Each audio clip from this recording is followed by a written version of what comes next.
Vote postal ballot కోసం దరఖాస్తు చేసుకున్న 4.3 లక్షల మందిలో మంగళవారం నాటికి 3.03 లక్షల మంది పోస్టల్ బ్యాలెట్ సౌకర్యాన్ని వినియోగించుకున్నారని రాష్ట్ర ప్రధాన ఎన్నికల అధికారి ముఖేష్ కుమార్ మీనా తెలిపారు. మంగళవారం రాష్ట్ర సచివాలయంలో ఆయన మీడియాతో మాట్లాడారు. కొన్ని జిల్లాల్లో 3వ తేదీన మరికొన్ని జిల్లాల్లో 4వ తేదీన home voting postal ballot voting ప్రారంభమయ్యాయి. ఇప్పటి వరకు పోస్టల్ బ్యాలెట్ 4.5 లక్షల మంది దరఖాస్తు చేసుకోగా అందులో 3.2 లక్షల మంది ఉద్యోగులు, 40,000 మంది పోలీసులు, హోమ్ ఓటింగ్ కేటగిరీ కింద 28,000 మంది, ఎసెన్షియల్ సర్వీసెస్ కింద 31,000 మంది ఉన్నారు. మిగిలిన వారిలో సెక్టార్ ఆఫీసర్లు ఇతరులు ఉన్నారు. ఇప్పటి వరకు 2.76 లక్షల మంది ఉద్యోగులు, దాదాపు 28,000 మంది హోమ్ ఓటింగ్, ఎసెన్షియల్ సర్వీసెస్ కేటగిరీలో వాళ్ళు ఓటేశారు.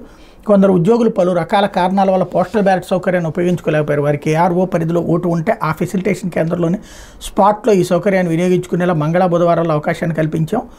ఈ విషయంపై అన్ని జిల్లా ఎన్నికల అధికారులకు 2 రోజుల క్రితమే ఆదేశాలు జారీ చేశాం. కానీ ఈ రోజు కూడా కొన్ని సమస్యలు తలెత్తాయని మా దృష్టికి వచ్చిందని చెప్పారు అన్నటువంటి వార్తని హైలైట్ చేశారు. అయితే పిడుగులు పడి 7